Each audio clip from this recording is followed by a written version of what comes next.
So what's up guys, ito na yung update sa ginawa natin na expandable. Yung nalala nyo yung post ko na nakaraan na 4 pairs na expandable. So dinugtungan ko siya ng 3 pairs para magiging 7 pairs. So naka 90 volts pa rin to. So 090 VDC pa rin yung supply nya. So meron na siyang ano rito, speaker protect, no. So kung ano lang to, wala siyang short circuit protect, ano lang siya, yung DC protect lang siya. So ito yung makikita natin sa mga online na or sa mga group na pinopost. Sa expandable meron dito sa sa Rakula na same lang dito sa Rakula na speaker protect. So ang ginawa ko lang dito, nilagyan ko siya lang yung tawag nito, signal, no, yung sa signal indicator, ayan. So naglagay ako ng resistor, tapos lead sa out mismo ng sa speaker, no. So yung nanggagaling sa dumaan sa relay in, tapos out ng relay. So ito yung supply ng 12 volt, pwede rin 15 volts.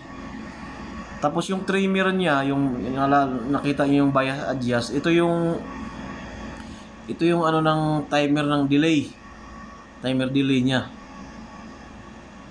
So ang ginawa ko diyan,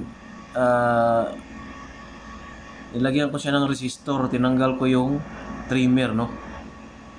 So ang nilagay ko dito is 100K. So dito 10K, yung naka-series kasi yan silang dalawa. So 10K tapos ning series ng trimmer. So tinanggal ko yung trimmer, nilagyan ko siya ng 100K. So nasa 2 to 3 seconds ang delay ng speaker, no. Pag 100K yung ilalagay, pag 12 volt yung supply. So nakadepende pa rin yan sa supply mo, yung delay niya, no. So C945 or C1815 yung mga transistor. So pinalitan ko siya ng, wala akong C18 o C945, so pinalitan ko siya ng D4203 na transistor, malalaki. Yung sinlaki ng MGE 340, no. So epektibo pa rin naman siya. Ang nakasit ito guys, so 10K, no. Nakita nyo yung 10K dyan. Nakasit yan siya sa 1.5 volt. Pag mayroon siyang pumapasok na 1.5 volt, 1.2 volts day, 1.2 volts,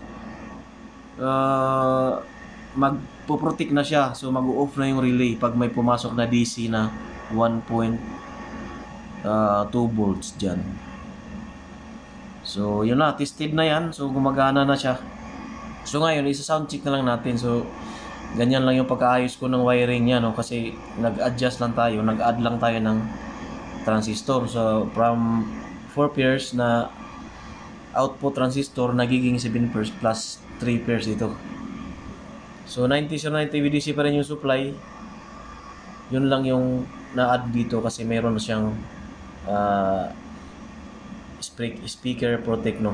So sound check na natin. So meron tayong monitor na dito para sa out nya, sa AC out, no, para makuha natin yung, nakikita natin kung ilan yung pinapalo nya pag nagbo-volume tayo ng kalahati.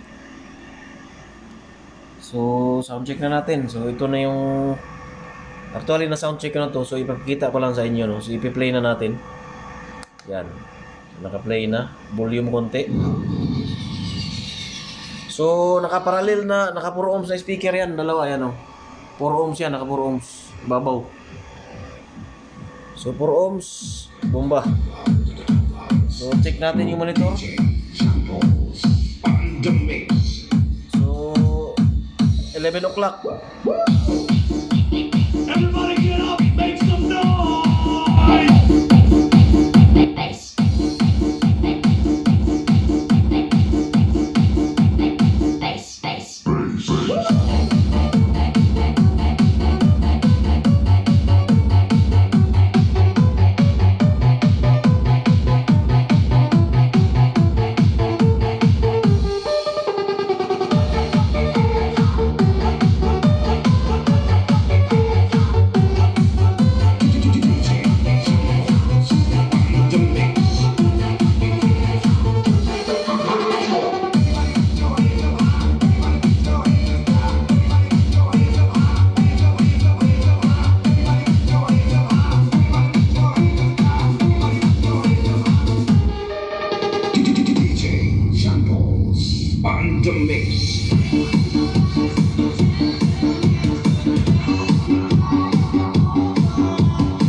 lang guys, no? Yun ang tunog ni Rakula. So pumapalo siya ng 45 sa 11 o'clock, no, to 12 o'clock na volume sa mixer. Wala pa siyang buffer yan. Wala pang, direct lang to sa mixer na maliit yan. So walang buffer yung nilagay ko. So ganun yung palo niya. So nasa malamang aabot to ng mga 70 VDC, no? VEC, sorry. 70 VEC yung pinapalo nito pag nasa malalaking speaker na siguro. Tsaka mayroon siyang buffer. So ganun yung lakas ni Rakula Expandable sa 90 VDC. So yun lang muna guys. Thank you sa panonood. Hanggang sa muli nating mga DIY. So Rakula, shout out Rakula.